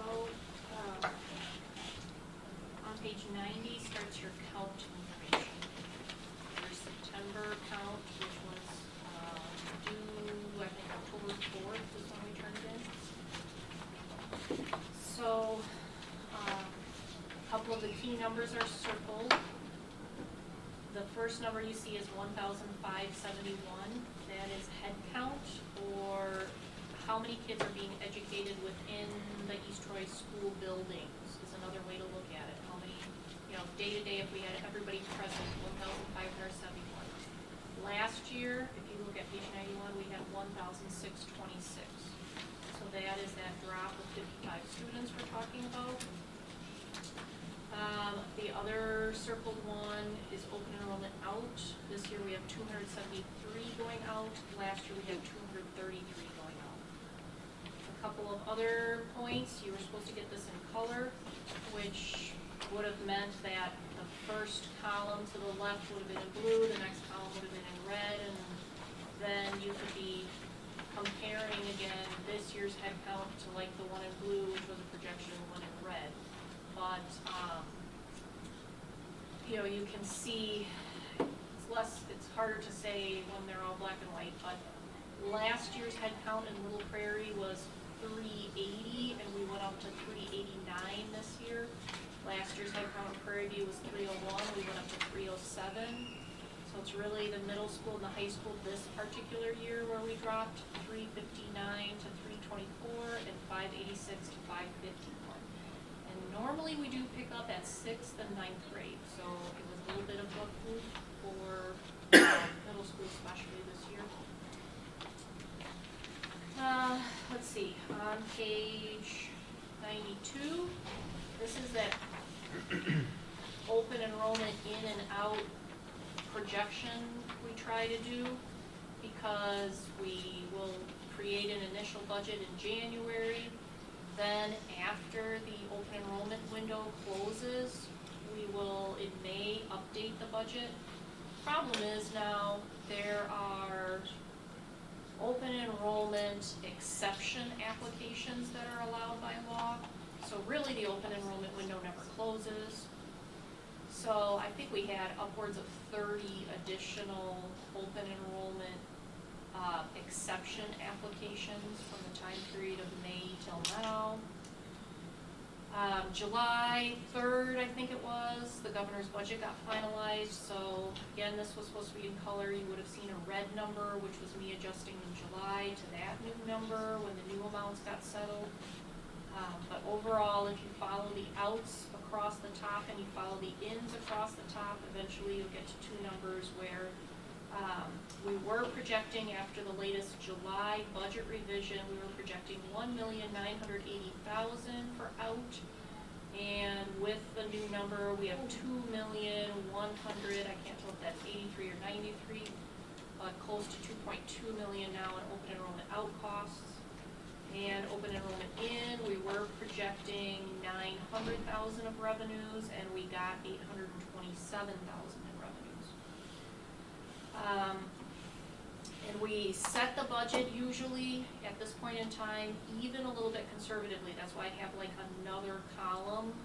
But this year I just kept the budget at the numbers we have. With a $286,000 shortfall, I couldn't build in like 30,000 of room. And what I'm talking about is this number continues to change if kids leave or come into the district. So in other words, if like your open enrollment in students decide tomorrow to leave, we're only gonna get a prorated amount of those revenues for that child. It's literally down to the day. It prorates a percentage out. So normally, again, if I'm thinking we're gonna have 827,000 of revenues, I'll only budget 815,000 or something because of the inevitable loss. Again, I didn't do that this year. It was tight enough trying to get the 286,000 squeezed out of the budget temporarily for now. So that's the unfortunate part. Page 93 is like a zoom in of page 94. Page 94 again, you gotta get your microscope out, or just know that we've been tracking it since, 2001. Since the turn of the century, we've been tracking enrollment. On this sheet anyway, I'm sure my predecessors were tracking enrollment much before 2001 even. But if you look at it, the zoomed in sheet, which is the one I can read, the colors, this one did come in colors, I don't understand, but the colors track like grades, again, as they roll forward. Right underneath all the colors, I like that line, PK through 12. If you go all the way to the right in 13, 14, 16, 30, we're now at that 1571 mark. If, again, you use the enrollment projection of just rolling forward, never adding any kids in, we'll be down another 200 kids in 1, 2, 3, 4, 5 years. Again, that has mitigated itself, again, I've been here 10 years. 10 years ago, we were gonna be down more. It has mitigated itself by, we do pick up kids usually in other grades. It's not a pure roll forward method most years. That ends up being reality anyway. Go to 2001, 1727 it looks like, but that was without 4K.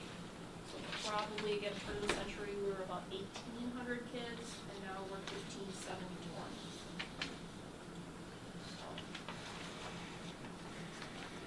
So that's where we're at. Page 293, 94. Oh, this is where I put the press release. I thought I gave you the press release. I thought it was by the budget section, but I put it in enrollment. So page 95 is the press release that's going out. Page 96 is the start of an area comparison.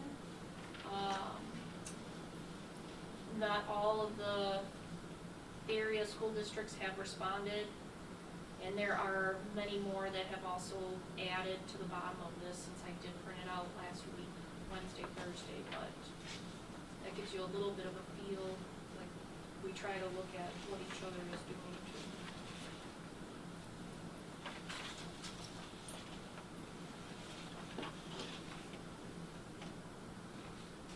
That definitely shows you're dropping everywhere. What was that, Jess? It definitely shows you're dropping everywhere, and it highlights that it's not a localized to East Troy issue, that it's basically statewide.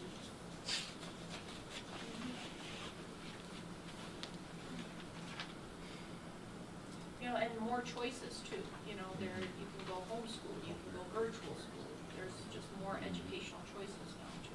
So besides birth rate, different kinds of educational opportunities are out there. It's interesting.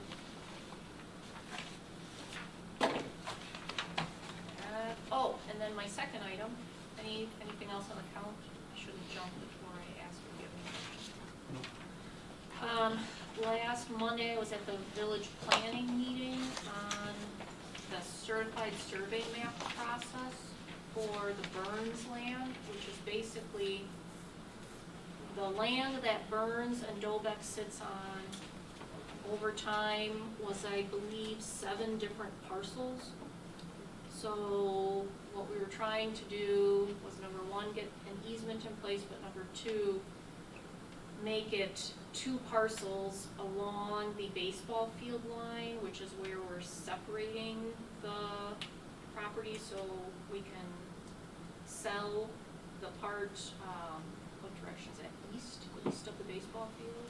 No, east of the parking lot. The baseball field's included in the sale, I'm saying that wrong. So the property line is now between the parking lot and the baseball field. We're selling the space that Burns and the baseball field sat on. That's all gonna become one piece of property, and then all of the parcels that made up Dobeck is gonna become one piece of property. So they approved it. I learned tentatively last week, it's still not final. It has to go to the meeting they're having tonight, but they didn't see any hiccups. It should be approved tonight, and I'm meeting with our realtors again tomorrow to review the listing again and list it. So, Progress. yeah. And it does have an easement in it. We went around and around a little bit, Good. but the CSN now does have an easement. Sweet.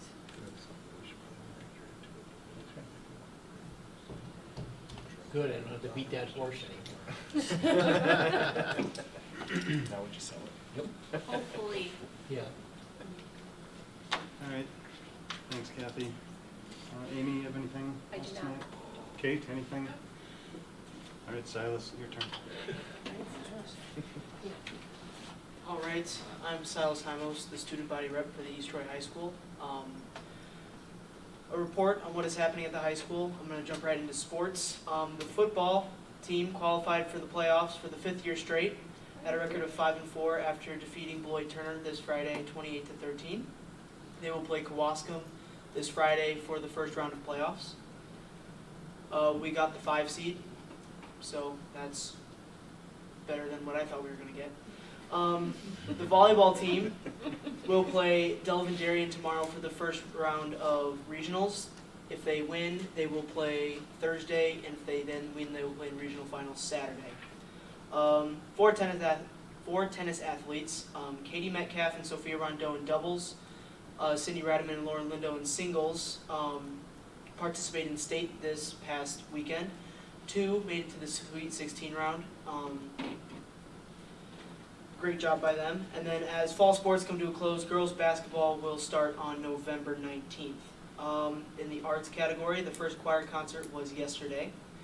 The fall musical is Sunday, November 10th, and the high school jazz ensemble takes place on Thursday, November 14th. Other activities happening, Halloween Bash is this Wednesday.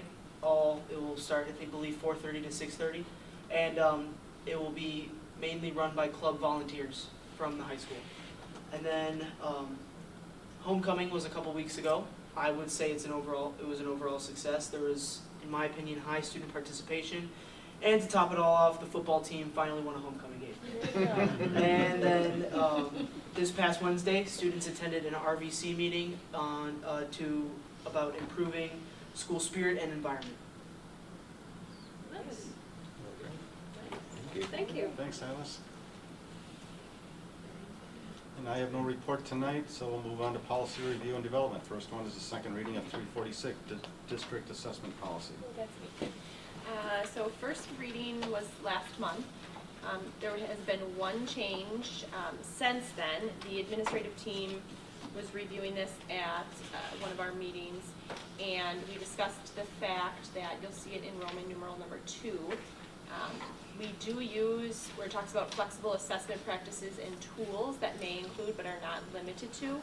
We use some social emotional assessments in addressing the whole child. So not just the academic, but also in dealing with social emotional development of students. That information is used to kind of guide instruction, provide intervention, support students as needed. That's the only addition that's been made since your first reading. Anybody have any questions or comments on this? Otherwise, we'll come back for a final reading next month. Okay, and the next one is the second reading of 551, leaves policy. No changes since the last time we brought this forth. Page 101 was the additions that we are bringing forth, which is the exception. I won't go through it all again, but the exception to subsection 1 by creating the subsection 2 in regards to allowing the consideration of administration to consider a personal leave on the in-service week in August, but only under strict stipulations and guidelines. So I won't go through all the guidelines, but unless you guys have any recommendations on that, we'll bring it forth for a final reading. Sounds good. Communications announcements. Have anything? All right. Future items of the board. Anybody have anything? Back to that referendum question. We'll be back next month. All right. I just need a motion to adjourn to closed session. I'll make a motion to adjourn to executive session for the discussion of the early graduation request, school district reorganization related to possible Elmira Eagle dissolution, and the update to related professional staff employment issues as provided under Wisconsin Chapter 117, 19.851 C, 19.851 E, and 118.125. Second that? All right, roll call vote. Steve? Yes. Yes. Tony? Yes. Jessica? Yes. And I vote yes, we're in closed session.